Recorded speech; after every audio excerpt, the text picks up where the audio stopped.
Vous avez 87 ans. Vous l'avez vu changer la montagne ?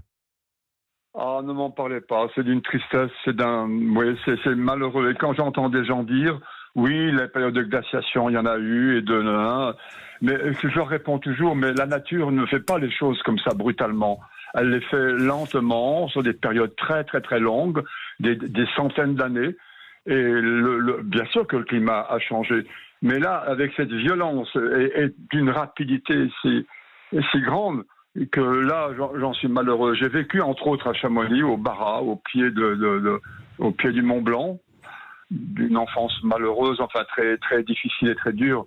Et mon réconfort, c'était d'aller au Myrtille, au glacier des Bossons, juste à côté.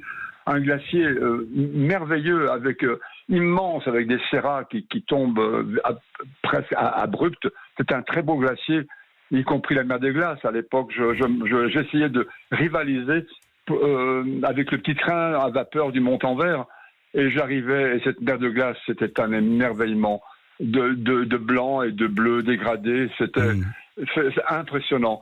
Et puis, il y a 30 ans déjà, je suis allé, et j'avais avec mon petit village, j'avais emmené le groupe des élus, et je leur avais dit, vous inquiétez pas, on va jusqu'à Chamonix. Je suis arrivé il y a 30 ans, mais c'était déjà un tas de pierres, c'était à 70 mètres plus bas d'épaisseur de glace. Je ne sais pas si vous imaginez, la mer de glace doit faire 300-400 mètres de largeur, et plus peut-être. Et ça, c'était il y a 30 ans. C'était désolant. Et maintenant, je vois les photos, mais c'est pas une mer de glace, c'est une mer de pierre.